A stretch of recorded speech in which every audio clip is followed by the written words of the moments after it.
the Coach V Show. Welcome to the Coach V Show, your Hollywood radio show for personal development here on Island City, where the beach meets the streets, where we are featuring tonight one of my favorite Pomona brothers and one of my favorite teachers in America, Mr. Roddy Layton, who is the principal at Garey High School. Well, he will be talking to us about all the life lessons he learned by being a player in sports, learning from sports, having his girlfriend get pregnant at 17 and had their second child, then going back to school, but then end up where it is that he is today, also experiencing a Cotton Bowl championship and a Rose Bowl championship at USC, and all the life lessons that come with. Thank you so much for tuning in. Now, a word from our sponsor. Say, for things to change, say, I must change.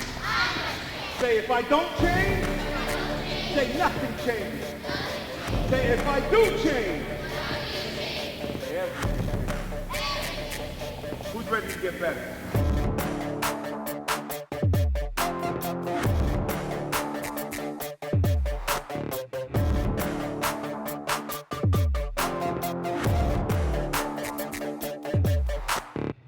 Look for in all you guys is a champion. The three main things that we try to go by is character, choices, and champions.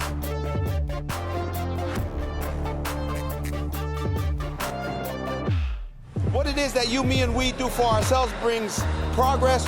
What we do for others brings fulfillment, and what we do in both earns success. You are now tuned in to the Coach V Show. Welcome to the Coach V Show, your Hollywood radio show for personal development with expert insights and interviews to help you, me, and we work to be our best and live our best life. Bringing for your consideration tonight with Mr. Roddy Layton, success frameworks, behavioral models, and life lessons, so that if you find it to be valuable, that you could extract and deploy all over your life, leadership, and business. Our guest tonight, as I just alluded to, Mr. Roddy Layton, who is the principal at Garey High School, who graduated from the G High School in Pomona, Ganesha High in Pomona, California, and in high school recruited for both football and baseball, but was a Prop 48.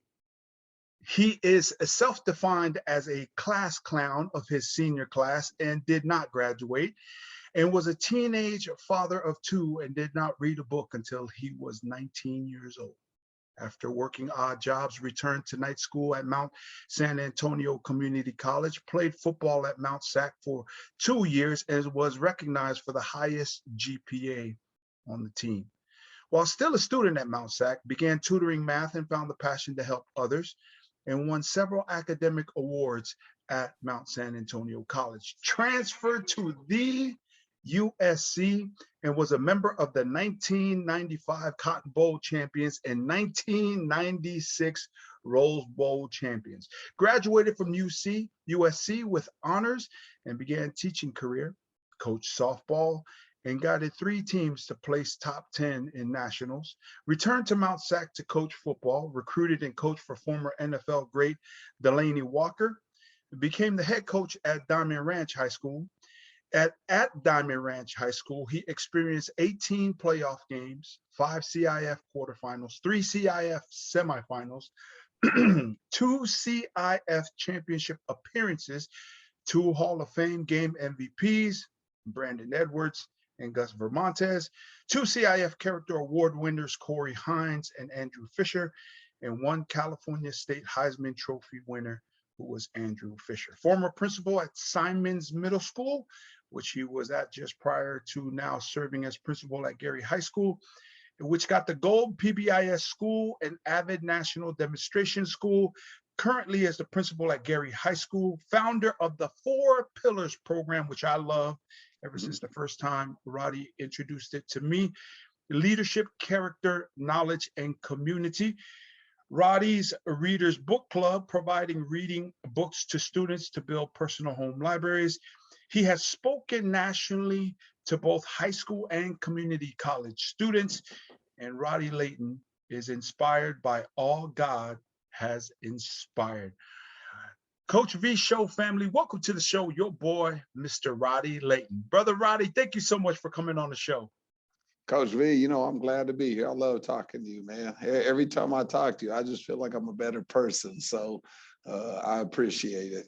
And No, I I steal appreciate so much of your stuff. So many little cliches I get from you that I share. And I just want to thank you for always sharing your wealth and knowledge. Oh, brother, iron sharpens iron. Know that you have the same impact and influence on me as well. God is good. And in that, let's start with just telling your story and your genesis point. Where's Roddy Layton from? Where were you born? Talk family, however you want to start. But let's make sure the audience knows who Roddy Layton is. Yeah, well, I am proud to be PUSD, Ganesha High.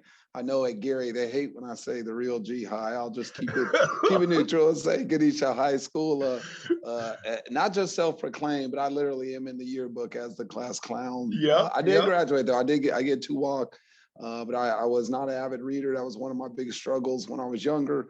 You know, so I really K through 12 was a struggle in school. Just was not a place I wanted to be. You know, started cutting class and then eventually just taking the whole days off, and that put me in academic trouble. As much as everyone associates me with an athlete at Ganesha, I only played my junior year, both football and baseball. I didn't get to complete my freshman year of football. I didn't even get to play football my sophomore year, and I didn't even get to play baseball my senior year because of academics. So, you know, I was 17 when I found out my girlfriend, you know, current wife, was pregnant, and you know, by 19, I was having my second child, and I was just really kind of getting into reading, and I completed my first book at 19, and was working warehouse, construction, odd jobs, security, whatever I could pick up, and started taking evening classes back at Mount Sac.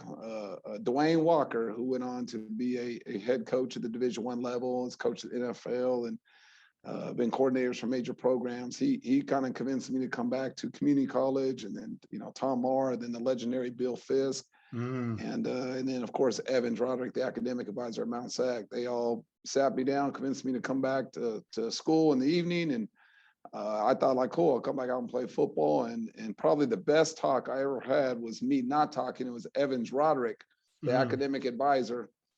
He told me that I could go to any other community college if I wanted to play football. If I'm gonna come to Mount Sac, I'm gonna go to school for a year. He said you could barely graduate high school and you had no responsibilities. Now you're working 2 jobs, you have 2 kids, and you think you're gonna come here and just play football? Go to school for a year, prove it.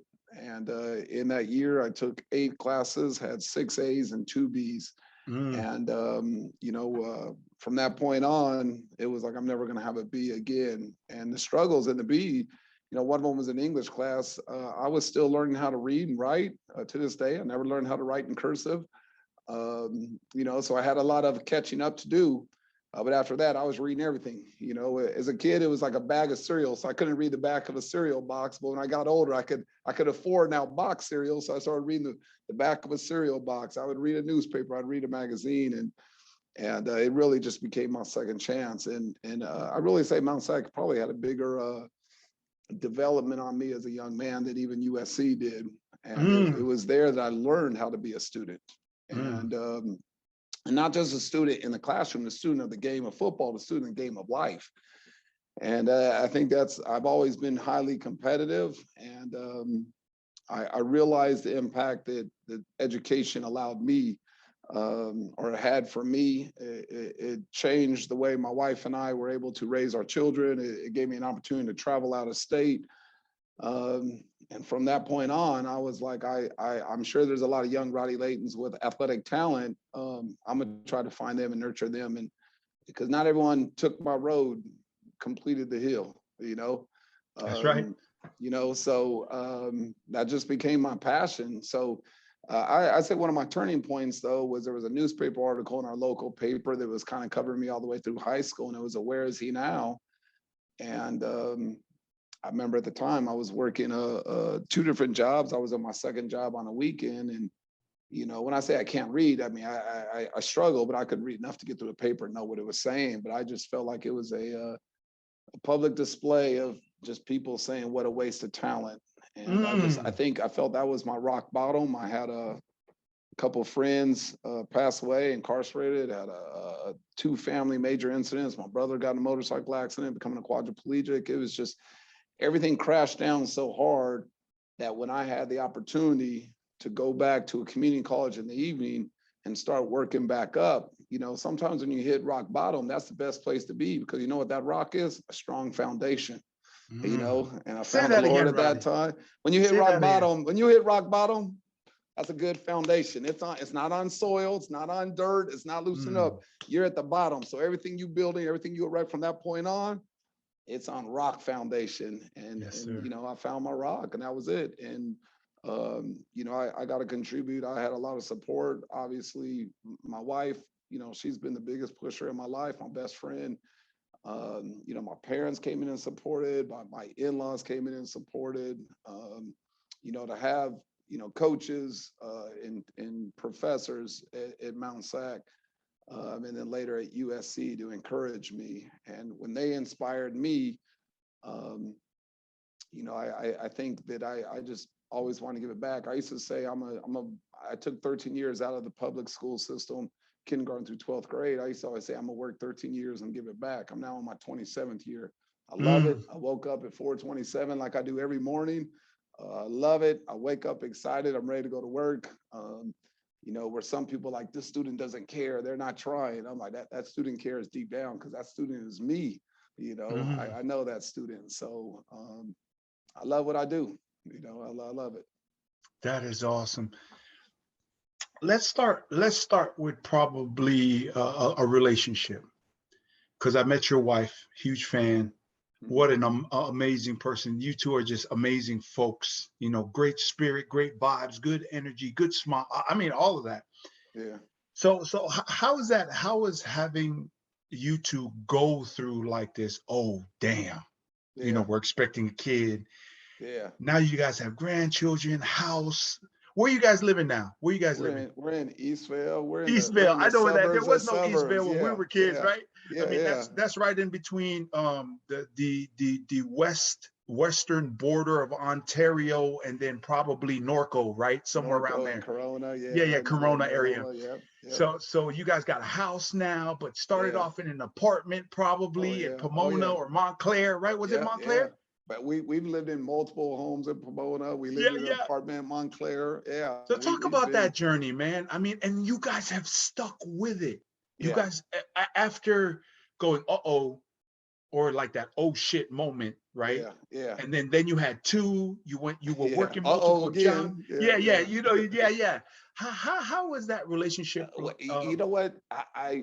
This is why I'm such an advocate of team sports. People think, for me, there's 88 positions to get on the football field. When you say that again, special, 88 positions. 88 opportunities to get on that field. Yeah. And, I have an older sister who works in the Hollywood industry. I always say, watch the end credits. Everyone knows the stars. Watch the end credits. Find out who the key grip is. Find out who the person carrying the mic or the lighting. There's a lot of positions, as I call it, to make one film, a great film. Now, everyone knows the producer, the director, the writer, and the actors, but it takes a lot. 88 opportunities to get on a football field, but there's other positions. I mean, we need a service squad. We need a scout team that's going to get us ready for the next game. And here's why I'm an advocate for team sports, because my wife is a cheerleader. What you learn through sports is life. When people say ball is life, and they just think I'm going to just play ball, it's life, because I learned how to make a sacrifice. I learned to make a commitment. Saturday mornings, we used to have football practice. My friends were watching the Smurfs. I was getting up and going to football practice. Yeah. I didn't miss practice because I was committed to the team. I learned to work with diversity through adversity. These are all things that I learned that I could apply to a marriage. And my wife, she comes from cheerleading is a team sport to me too. You have to be in sync. So you have two people that have a same drive and work ethic that, we had to work through, we had to sacrifice, I mean, hey, I want to do it this way. She wants to do it that way, well, we're going to do it her way. That's my sacrifice. But, we stayed committed to each other, and that's working through diversity and with diversity and through adversity. I mean, she is, she's from a different country, speaks a different language, speaks different religion, and even little things like we both celebrate Christmas, but how we celebrate is different. For her, it's Christmas Eve, it's loud music, it's dancing, it's margaritas, Where my family is a little bit more Christmas morning quiet with Nat King Cole in the background. So right. That's the diversity part, learning to blend the two cultures into one. And then the adversity was, we had a lot of challenges. 17, we're pregnant, and then just turning, here we are at 18 again. And I got to go back and now we're about to have a second one, and I'm glad I have both my children. And then where are we going to live? How are we going to make rent? At the time I was still kind of, doing some things running around the street where she's like, hey, you're not going to bring this here, and you need to quit or I'm out, Right. and she was just not a quitter, but she was like, you need to be better. You're a father of two now. And, there was definitely tough times, but, we're going on 32 years of marriage. Wow. Never have I had to go back and stay with my parents. Never have I been like, I got to sleep on the couch. This is, when young men and women join a team sport, I know everyone's like, well, I'm trying to get that D1 Scholarly. I'm trying to, get to the next level. Man, enjoy and love the grind. What you're getting will go beyond your years of playing, because Real you're talk. learning how to be committed to another person, to a partner. We make sacrifices as parents. We got to get up early. I got to go to dance practice or soccer practice or football or baseball or basketball, whatever it may be for your children. Well, those are things I was learning at 6, 7, 8, 9 years, 10 years old, and all the way through. So, we've had, times where it's been a challenge. We've had times where, which bill are we going to pay? What's more important, the lights on or the water off? I mean, this is my daughter was born on Medi-Cal, welfare, WIC. My daughter's first picture in the entire picture history that, everyone has now through social media. Her first picture ever taken in the world is she's wearing something that says Pomona Valley Hospital across her chest, because we were on Medi-Cal. We didn't have a blanket. We didn't know they were going to take a picture. So when she was first born, they take a picture, that's like government shirt, you know what I mean? Yeah. Like they should have just put the block cheese next to her and said, here, this is what you want, And then, so for my son, his first day, we were living on 9th Street in Pomona at the time. His first day on earth, same thing. We were still on Medi-Cal, welfare, and WIC, and we come home. We didn't even get to stay 24 hours. Like my son was born 1:33 in the morning. By 9, 10 in the morning, we were being released. They were telling wife, you got to go home. This is Medi-Cal. What are you gonna do? Yeah. But when we get home, the electricity and the water have been cut off. My wife had just delivered a baby. You need access to water and hygiene. And that's my son's first day of life. Coming home to, we were renting one room in a 1-bedroom house. Very thankful for it. And sometimes bills just got higher than we could afford. And with the baby on the way, I don't remember why, it got cut off or whatever, but my children, my daughter, again, the government stamp Pomona Valley Hospital on her chest and her first picture of life. My son's first day of life, being born on Medi-Cal welfare, WIC, coming home to a house with no water, no electricity. My children have seen the world now. They've been inside the Roman Coliseum, the Vatican, up the Eiffel Tower, Big Ben, the New York Statue of Liberty. I mean, that's been a grind, but it's been a blessing. So when that song started at the bottom, now we here, right? That's it. But again, when you hit rock bottom, that foundation is strong. You just keep building up, and like I said, our rock has been my faith, my wife. Like I said, she's my best friend, my children. I say it all the time. People are like, man, like you get up at 4:27 every morning. Why 4:27? I said, because someone's getting up at 4:30. I'm up 3 minutes before them. You know what I mean? But I truly believe this. Like, I prayed one time, like, God, keep giving me the strength to get up early. And I wake up every morning before my feet hit the floor, I'm already thanking God. Like, thank you for letting me wake up, because I've been in the hospital. I just, this last week, I just lost a friend overnight. I've been in the hospital where, you're being told someone's not going to make it. I made it. I got a brother who's a quadriplegic. My brother would give anything. He would sell his house, whatever he had to do to just get up and walk in the morning. I've been blessed with that. The way I see it is, I could picture my grandparents praying over me before I was born. People like, you want a boy, you want a girl? I just want a healthy baby. I could picture my grandparents praying over me before I was born. So I was being blessed in the womb. And, I didn't always run that life, but, for me, I wake up at 4:27 because I feel like I'm blessed with energy, with strength, with motivation. And I used to think, this is where my maturity has occurred. I used to think, people like, man, how are you doing two jobs and going to school and married with 2 kids and playing football? Like, I don't think about it. I just do it. Yeah. And I used to think, this is where my maturity has developed into the last few years. I used to think that's me. I'm a grinder because I work hard. You don't want it as bad as me. I run hills on the weekend. I thought it was all me. What I didn't understand is that healthy baby prayer in the womb. Well, that's God's gift. My arms and legs are God's gift. The feet that got me running up and down the football field were God's gift. The hands that don't drop a football, God's gift. Eye-hand coordination, God's gift. But so is my drive, so is my motivation, so is my energy. And that's why I say everything God does is good, and we all know that. But to be hungry, I was living in Mount Sac. I used to buy the egg noodles, 99 cents. You see, you already know the egg noodles, some rice, some potatoes. Sometimes it'd be the ketchup packets from 7-Eleven or Jack in the Box, or a can of tomato sauce, or, a top ramen and tomato sauce. That's spaghetti dinner back in the day. But I had one Tupperware. I would make the egg noodles with tomato sauce or ketchup, or, some rice and potatoes, the real cheap, starchy foods. And I would walk around Mount Sac, and I'd go from my job to Mount Sac, and I would eat that. And after football practice, I would go there, and Mount Sac had peanut butter jelly sandwiches. Like, I lived off that for 3 years. Like, that hunger, like when I see food right now, I feel like I'm still hungry from my childhood. That hunger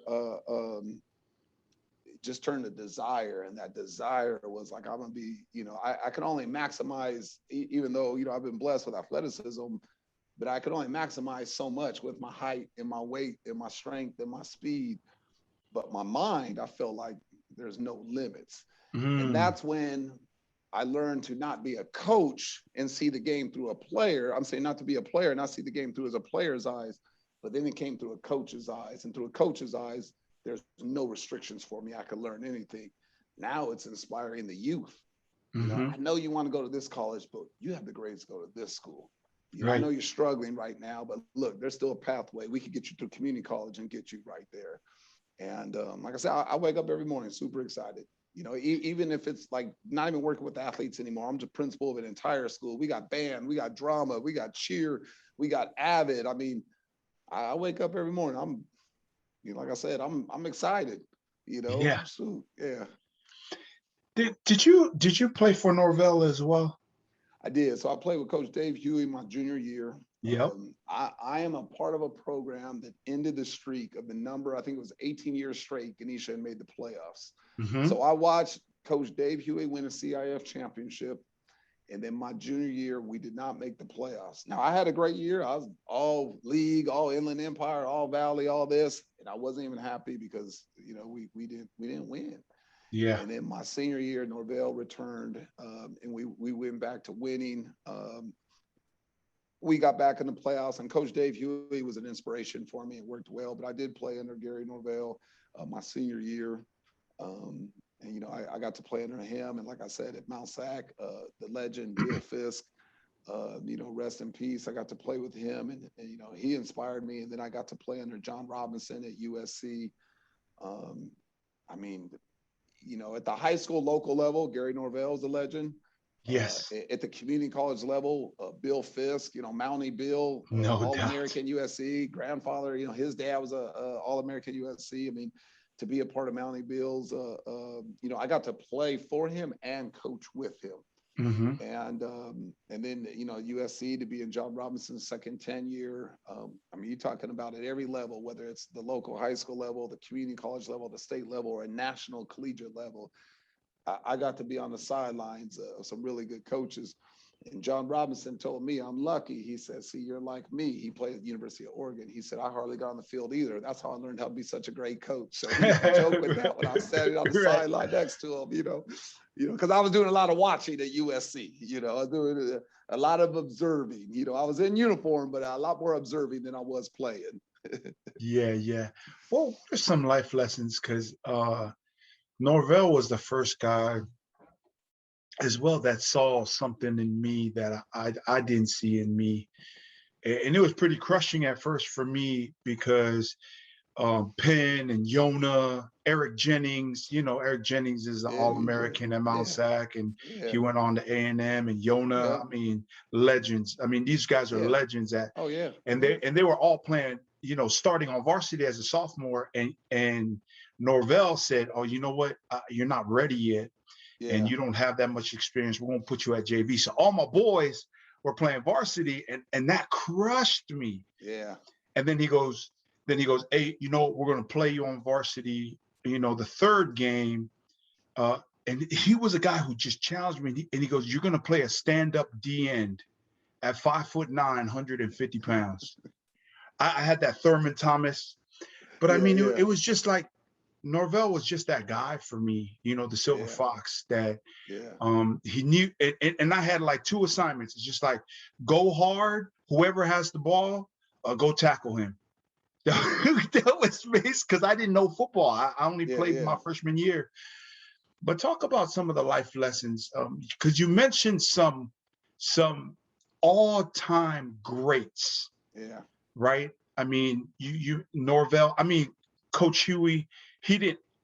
He was retired from football at the time. I think he might have been doing baseball, but I remember them yeah. biker shorts like it was yesterday. You know those Yeah. bike, those The bike, bike shorts. yeah, Yeah. the bike shorts, right? Yeah. Anyone from the 80s or the early 90s Yeah, know I the bike mean, shorts. those guys were bike central, right? And he was Yeah. he seemed like such a mean dude when I met him my freshman year, but Yeah. they were so kind to me and Yeah. so nurturing.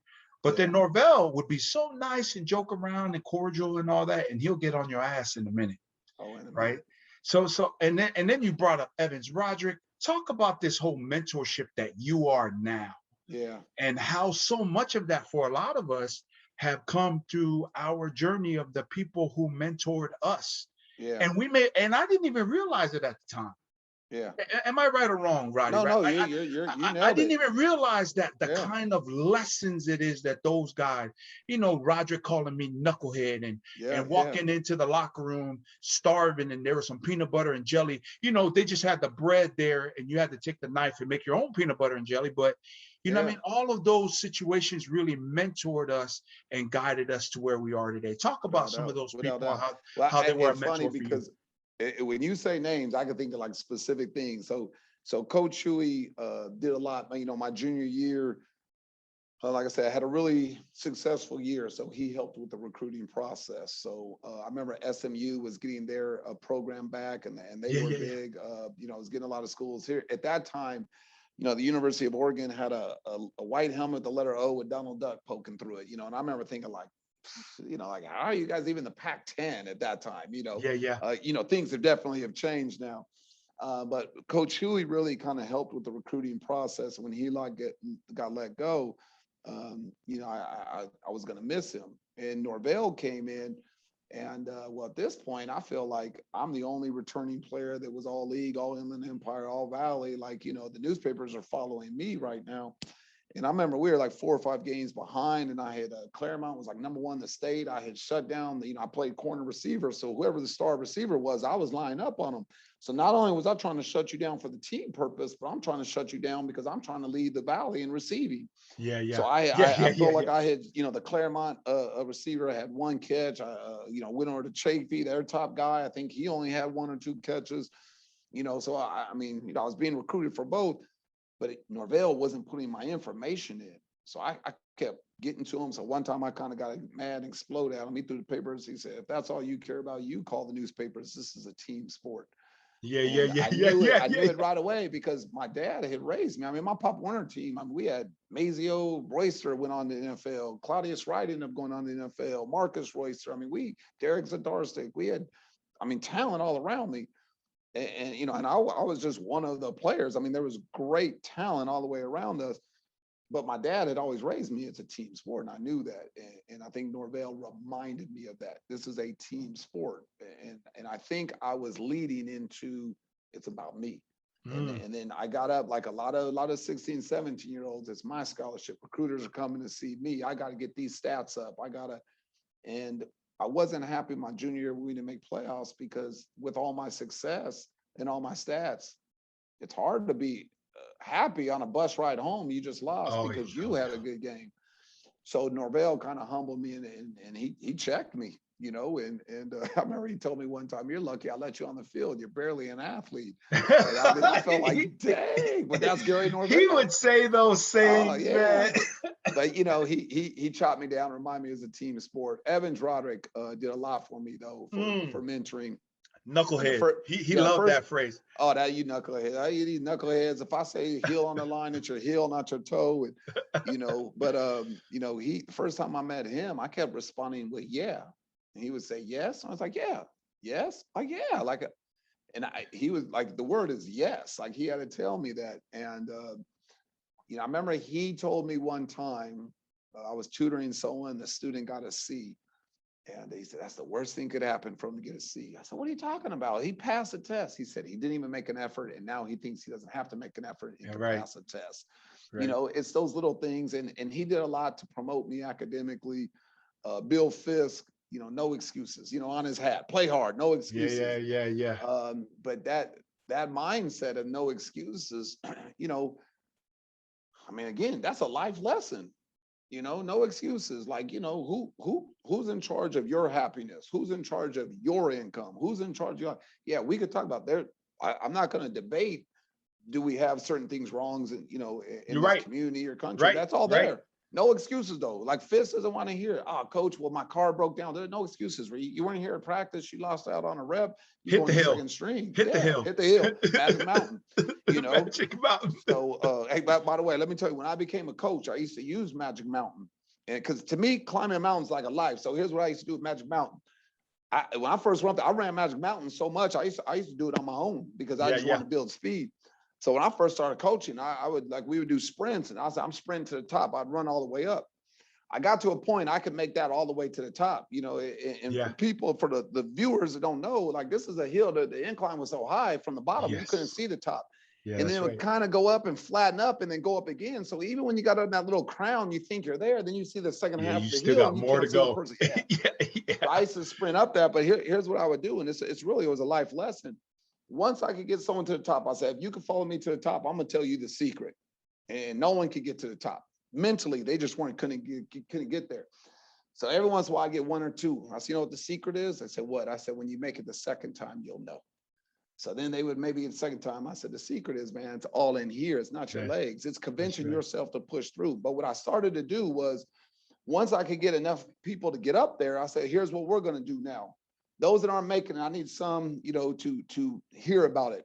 One time I had 52 wide receivers at Mount Sac. 52, just the wide receivers, 52. This is, I mean, in a 10 personnel, only 4 guys are on the field. I only need about 8 total, right? 52 wide receivers. So those that can make it all the way to the top, I need some of you guys go to the very bottom. You're there to discourage them. Tell the players to quit. As soon as you see them walking, quit. Go home. You ain't gonna ever be a Mount Sally. You'll never be a Mountie. Go to Citrus. I said, you do everything you can to get them to quit and discourage them. And then middle of the hill, I said, you don't say a word. If they say something to you, you don't talk to them. You just sit there quietly. And then the ones that are almost at the top, you encourage them. You're almost there. Keep it going. We got it. Yeah. And sometimes like people are like, man, coach, my ride quit when we were yelling at them. I said, good, then you don't need to be dependent on them. If you can't depend on them now, you want them on the game time? Yeah. So what we would do is we would find out those that are going to quit when it's first a struggle. And to me, that's life. When you're first trying to climb the hill, you're going to have those haters. People told me, how are you going to try to go to college? You can't even read. Man, you're not big enough to play at USC. That's the bottom of my hill. That's Yeah, me yeah. trying to climb over all the haters. Now, Yeah, the next part is you got past the haters, but now you're on your own because no one's cheering you on and no one's discouraging you. That's the middle. that's Once you right. almost get to the top, we're going to encourage you. So Yeah. once we start to get something to the top, here's the crazy thing. No one is able to do it until it was done. Remember when the 4-minute mile was something? Yeah, No one yeah, could yeah, run that. yeah. And Humanly nobody could do it impossible. until the first Now- guy did it. Yeah, and Yeah. now people could do it. It took about 2-3 seasons where I would run up there and I have about 8 or 9 that would make it the first time because they started to see that everyone else could. And I was Yeah, like, now that's we right. got to find a bigger hill than Magic Mountain. Right, Because it right, became, right. no one could do it until someone did. That's But right. I would use that mountain to teach life through football. And some of those kids never even got that. They never even had the opportunity to get that life lesson because they got discouraged when their muscles, when their body, when everything started getting tired and you're never going to make it. And they just went to their car and quit. Like they never got That's that right. life lesson. But you know what? Only a few percent of the world is going to be successful. If you don't That's right. love and passion what you do, like, man, like Kendrick Lamar, he writes lyrics all day. That's all he did. Tupac stayed in the lab. Dr. Dre stayed in the lab. You know, athletes, I used to throw a football 1,000 times on my back, catch it with my right hand, 1,000 times on my left, catch it with both, do it with 2 hands, catch it. That's 3,000 catches nonstop. I was doing that in high school. If you love what you do, you're going to grind, you're going to do it all the time. So I'm like, only a few percent are going to be successful. Now you got to figure out, are you the one that's going to quit when things go rough? You're going to quit when it's being quiet? Or are you going to get all the way to the top? And then you get to choose. And it's funny, some of the people early, I want to be on the bottom of the hill. I want to be the one telling them they're never going to make it. But then they started to mature and they're like, no, I think I want to be at the top where I'm The encouraging them encourager. all the Yeah, way yeah, up. yeah. But as seasons progress, I'm saying maybe 3 seasons, it was no longer a big deal to start from the bottom and run all the way to the top because it was so everyone, oh yeah, we just run to the top of the hill. Okay. Yeah. But before it used to be, that's Magic Mountain. That's life though. That's life. Yeah, yeah, that mental game. No, that's awesome. That's awesome. And in that, let's talk experiences, right? So you learn how to be amongst the best and a very top competitor at Ganesha. Let's start there. Yeah. How did that feel like? And then give the audience, especially the younger people watching, you already alluded to it, 1,000 times, catching it with my left. So what did it take to experience being like, because for us, it's all San Gabriel Valley. Yeah. I mean, all league is cool, right? Yeah. Which I only made all league. Yeah. I never was like my boys and you guys have made all San Gabriel Valley. So that means you make all league, all CIF, then you make all Valley, right? Yeah. And all Valley in our Valley is pretty big because Oh yeah. you got Fontana, you got Etowanda, Rancho Cucamonga, you got, back in our days was like Eisenhower. Ike Mob, Chino. Eisenhower, Yeah. Chino, and then we After also Coach had, Munger. Bishop Lamont. We had Diamond yeah. Bar High School, Yeah, right? yeah. We had those. So when you make all San Gabriel Valley, so talk about that, the achievement of that, and then also team achievement and what it took to do that at the high school level. My Pop Warner team, like I said, was so loaded with talent that I was a starter, but Maziel Royster was our star. Marcus Royster was our star. Claudius, Brian Harmon, our quarterback, who ended up going on to Redlands and won a CIF championship, Bishop Lamont.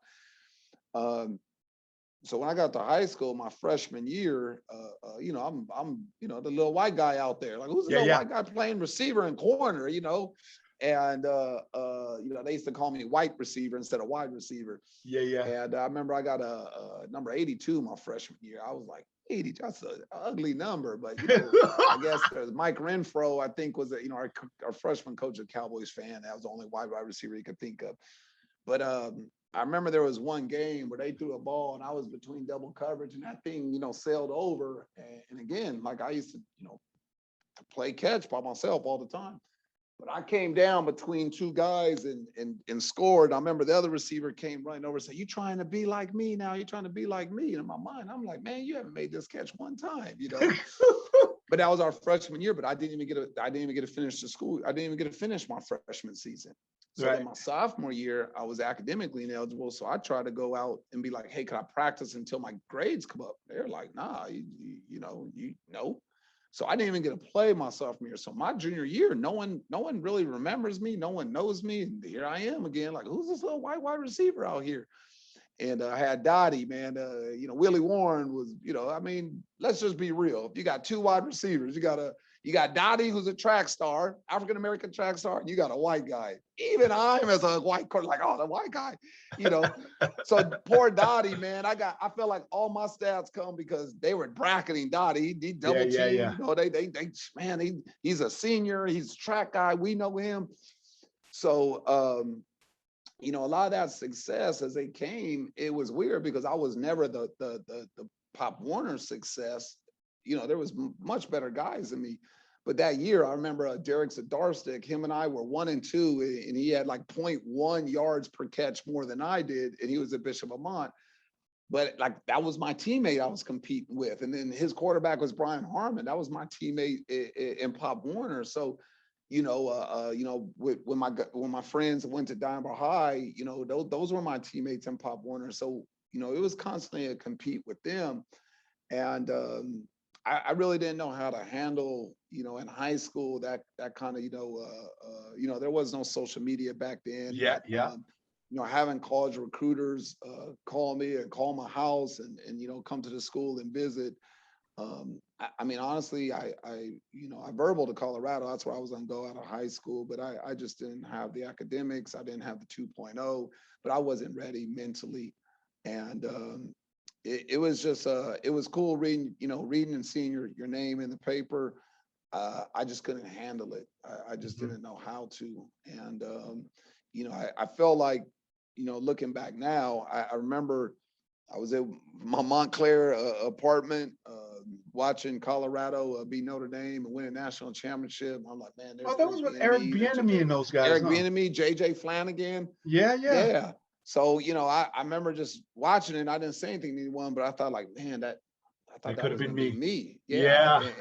But that starts the process of like what happened, And the funny thing is I was working at ironically, it was a Joico hair product. I was, checking in trucks. One of my jobs, I remember reading an article on Scott Fields from Bishop Ammont going to USC. And I was like, man, that's when I was just starting to come back to Mount Sac. And like, man, what if I could play football again? The coaches were talking to me and how great is it that this young man from Bishop Ammont's going to go and be a part of the great traditions of USC. And then just a couple years later, Scott Fields and I are teammates. I mean, I was checking in trucks at a warehouse, reading about him in a newspaper in the LA Times. And a couple years later, we're teammates. So I feel like coming out of high school, I wasn't academically, I was not ready to go to college, but I wasn't mentally as well. I was still going through some things and just, I'm blessed to have waited. I always grew up a USC fan. So I was very fortunate because the way it worked out, I got to be a part of a program that I grew up as a kid, just wanting to be a part of. So, it's tough. I remember talking to Brandon Sermons when he was going through his recruiting process, and Brandon's brother, Rodney Sermons, and I were teammates at USC. And Brandon's being recruited, it was like, UCLA and Washington. He was kind of back and forth which one he wants to go to. And he, a national recruit.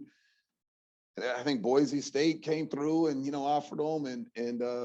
But Brandon said, man, recruiting process starts off fine, but at the end, you only get to pick one school. You build a lot of relationships.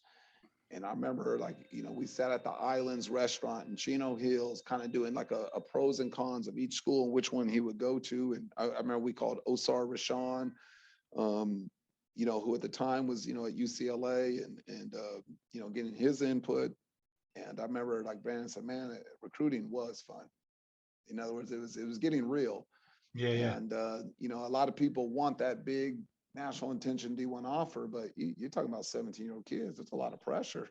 Yeah, real talk. And they're signing a contract that, I'm signing that I'll go play for you 4 or 5 years. And, the school and the coaches have an advantage on because, they could change their mind in a year. And it's you're talking about a 17-year-old signing and being recruited by programs that are generating millions or a NCAA that's worth billions. So, it gets real fast.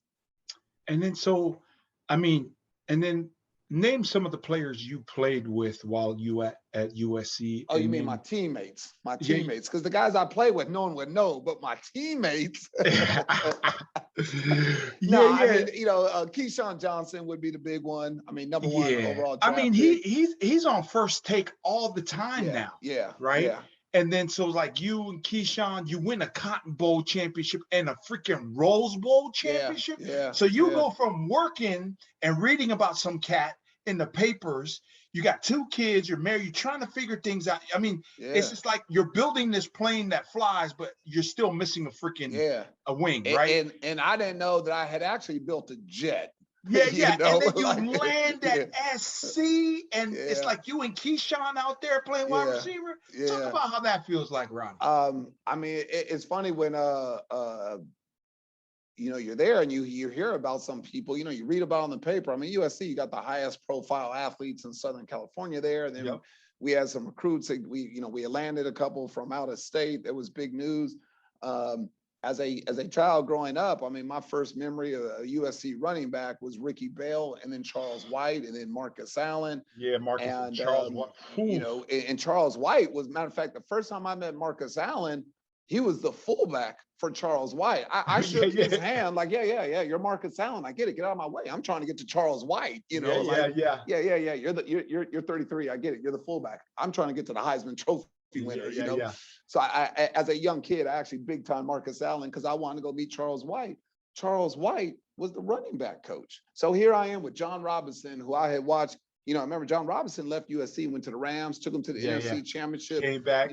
That 86 Bears, the 85 Bears win the 86 Super Bowl. The 85 Bears played the Rams in the NFC Championship at Soldier Field. John Robinson was the coach. So I grew up watching John Robinson at USC. I grew up watching him now in the NFL. And now I'm like, John Robinson's my head coach. John Robinson knows my name. He's talking to me. And then I'm like, there's Charles White. As a kid in the street, I mean, Walter Payton was my all-time favorite player, but, like Charles White was someone that, I had the little Charles White, the wide mesh 80s jersey, Shimo, number 12. Yeah. But I mean, now there's Charles White, and I look over, there's Dennis Thurman. The Cowboys, to me, Dennis Thurman was like an earlier version of prime time. He was a great DB that could pick it and take it to the house. I'm like, there's Deion, there's Dennis Thurman. Rod Marinelli was our D-line coach, later on, he came in, he was already legendary. We had to have and this is all going on during the OJ trial. Yeah. So, but there was times, like I remember we had Ronnie Lott come out and talk to us, and I'm sitting on one knee, and every time he turned around, I kept looking at how small his calves were. I'm like, man, this guy was a beast. Like, how is his calves so small? Like, I've seen, and then of course everyone wants to see his finger that he lost. sacrificed for the game of football. But there was so many times, and the thing is, I have since then. There's some times, like my wife and I, we were at the Hollywood Bowl the other night. And, we were going to chaperone, taking students to the Hollywood Bowl. Last week we took students to a Dodgers game, but here we are at the Hollywood Bowl. I told my wife, like, man, like, it was like when I was at SC, there's just a couple times you look around, like, how did this happen? How did we get here? Yeah. And, but it's good that there's moments like that, because there's 99% of the time it's the head down and grinding. It's like, like running that hill. You could look all day and then I can't even see where I'm supposed to finish, and that's going to discourage you. Or you could look at it and it don't matter how, it's so far when you run, you're like, I'm not even getting closer. Most of the time, you got to have your head down and grinding. You poke up just a little bit just to see that you're taking the right path still. And that's been my life. But there was times at USC when we were in the Cotton Bowl, Jim Hill, the who do you guys play in the Cotton Bowl? Who'd you guys play? Texas Tech. Oh, yeah.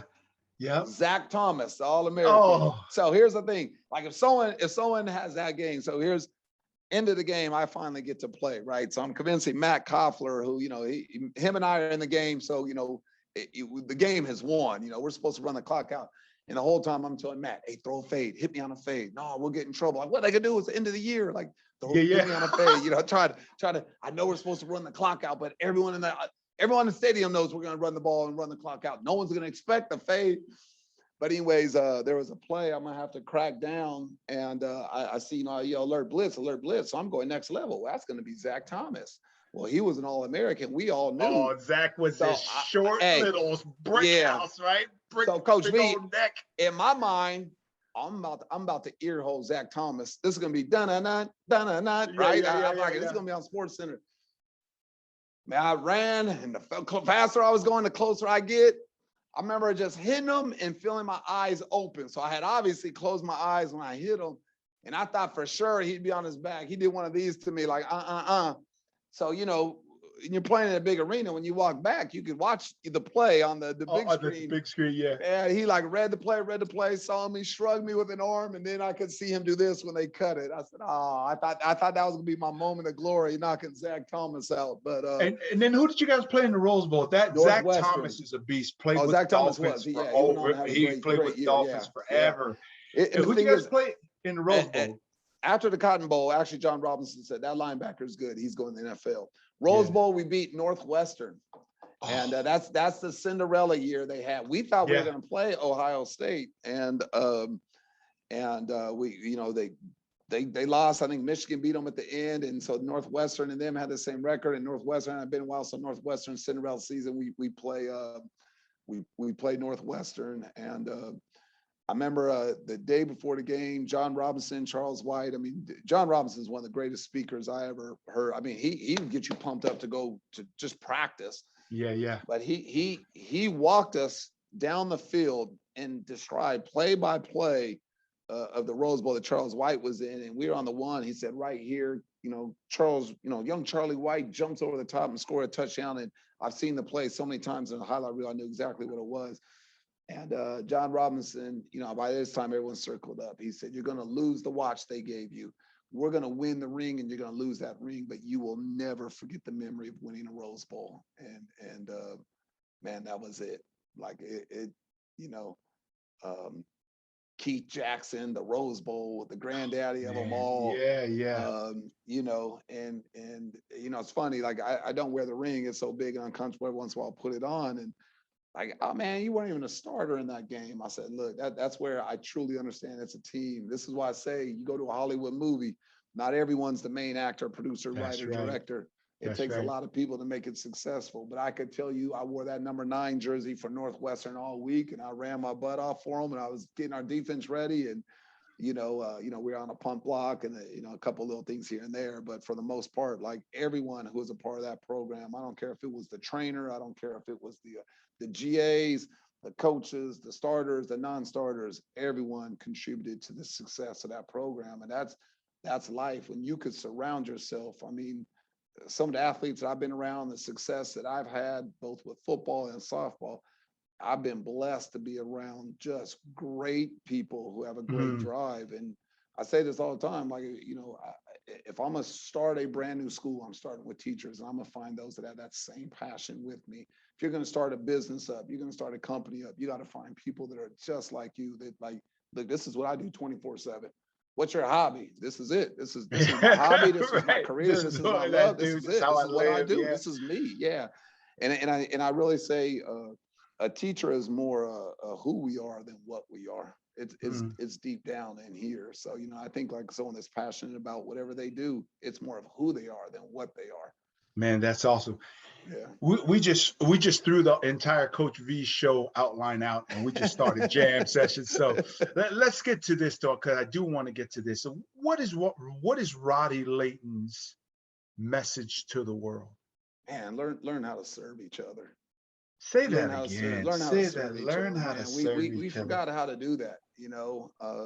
If we could learn how to serve each other better, I mean, there's only, and again, I have family and friends from many faiths, but it doesn't matter which messenger you want to believe in. The message is always the same. It's knowing how to serve. And if I could get everyone to serve each other better and treat each other better, we might. I mean, I'm not going to agree with everything my mom or my wife says politically or religiously or whatever. I mean, it doesn't mean we can't love each other. It doesn't mean I can't still serve and honor. I mean, every day at school, and some days I'm in a suit. I tell the students, hey, you done with that? Let me tell you. Oh, we got to say, no, you guys enjoy. Like, I mean, I get pleasure out of serving the students to make sure they're having their best experience.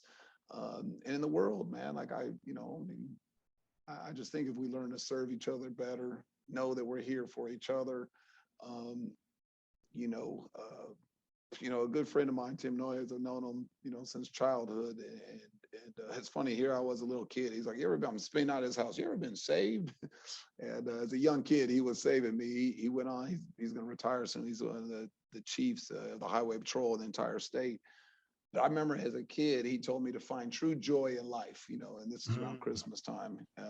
He said, you learn how to serve Jesus, others, then you.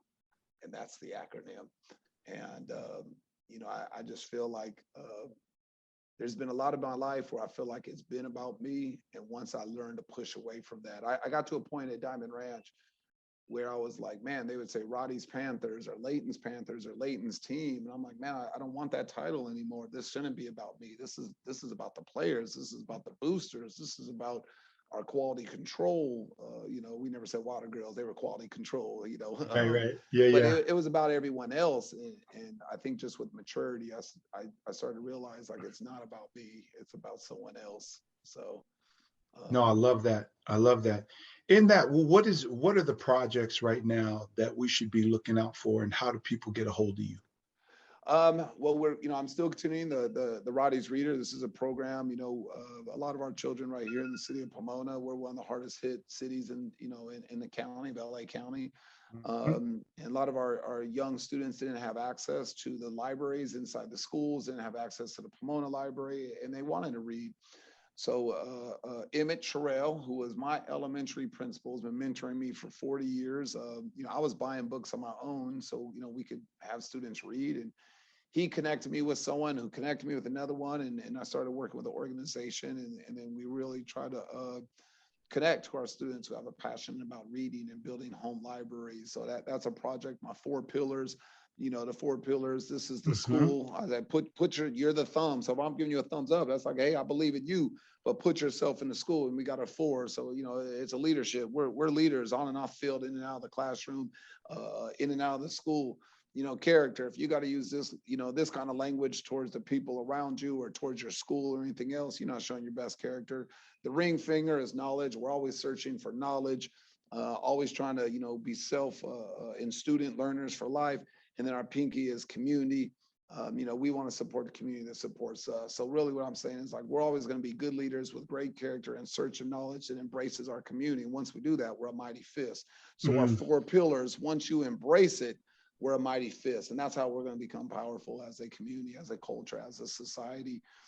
So I still try to work with that with our students. I have reclaimed the 6 P's of Pomona, which are stamped on our city hall, which are stamped on our street signs, the street lights trying to take.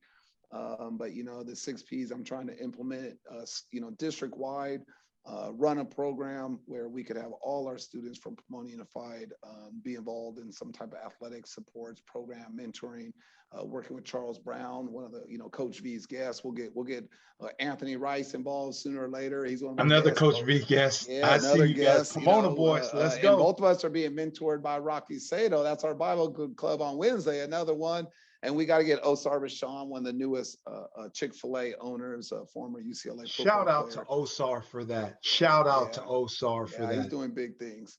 So, but we're the 6 P's of practice like a champ. It's easy to do it on a Friday night, to go out there and pretend like you're a champ, practice like a champ, play as a team, the man to the left, man to the right, everybody or nobody. We want to see progress from beginning of season to the end of season, from season to season. We want to perform on and off the field or on and on the court, in and out of the classroom. Playoffs, there is a scoreboard in high school, so we want to be able to get to the playoffs. And the last P is do it the Pomona way. We want to do it with hard work, grind, and sportsmanship, finish with class. So that's a project right now. I'm going to try to embrace all 4 of the traditional high schools in Pomona Unified together, where we could have, run the, like the NFL youth camps that we used to run. Delaney Walker was running his, still doing it at Pomona High. Charles Brown was doing it at Diamond Ranch. We've had Coach V come out and speak to, 500 people.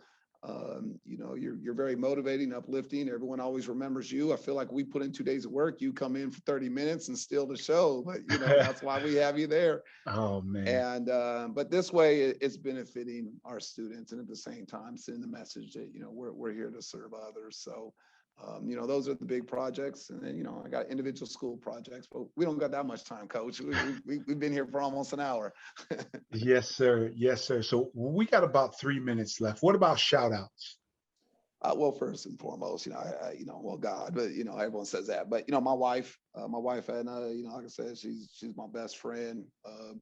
You know, we talk about iron sharpens iron. I mean, she's the one that told me go back to school, you know, now go get your teacher credential, now go get your master's, go get your administrator credential. I mean, she's the one that was like, we're going to move out of Pomona. You know, I was like, we got a corner house. I know we're renting it, but it was nice. I was content. Yeah. And she is the one to push. And then, you know, my children, Echo and Ty, my daughter, married Gus Montez, one of our Hall of Fame. You know, my quarterback, I always joke that, you know, I bring the quarterback home because he's hungry. Next thing you know, my daughter's pregnant. You know, we always joke about that. But, you know, and then my grandsons, Dash and Jax, and then my son and his fiance, Lauren, you know, like that, you know, that's our centerpiece. And like I said, I've had a lot of family support, you know, and a lot of mentoring, you know, there's occurred, like I mentioned, the Emmett Terrell, the Evans Roderick, people that I might not even talk to every day that still have an influence on me. You know, I really get inspiration everywhere. You know, took the students. You know, we took 550 students to a Dodger game. 300 were from Garey, 250 from Ganesha, and one of the young ladies said her dad was a huge Fernando Valenzuela fan, and he came to this country, always wanted to go to a Dodger game and couldn't afford it. And, you know, he told her me how to just film everything. Like she was getting an opportunity, you know, his hard work, he hasn't had that opportunity yet, but his children now have. And, you know, that's an inspiration to me. So even those, I'm gonna give a shout out to that young girl, and I don't even remember her name, but, right.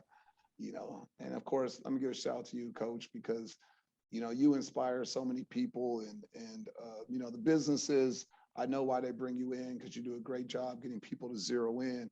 But people don't understand that you grind and you work, and you know, I love seeing the pictures of your family, because you somehow balance a family life too. But there's a lot of things that you have been doing just on the sides, and you don't even try to get the credit for. And it's because you've learned to serve as well. So you know, like I said, every time I talk to you, man, I feel inspired, you know, so. And you as well. Well, that's our time here on the Coach V Show, but I'll still give you, let's get you 35 seconds to 45 seconds.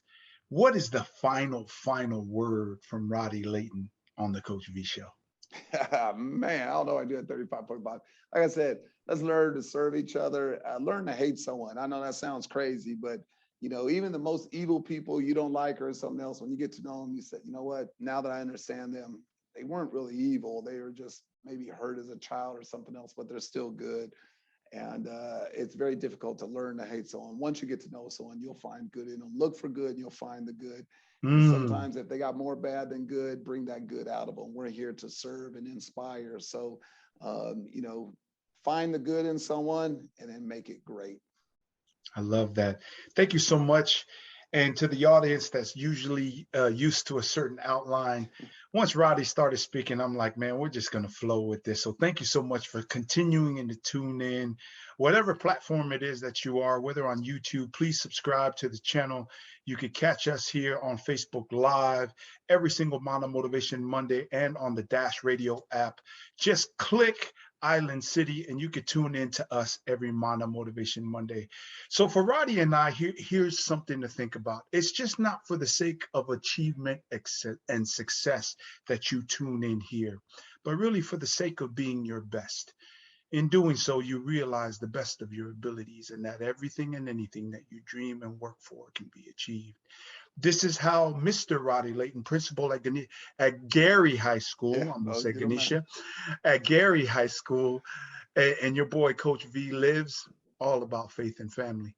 Grateful for God's amazing grace. Until next time, thank you so much for everybody for tuning in, and our guest, Mr. Roddy Layton, for joining in. Until next Mono Motivation Monday, One love and God bless from right here on the Coach V Show, where iron sharpens iron. Together we rise. Peace.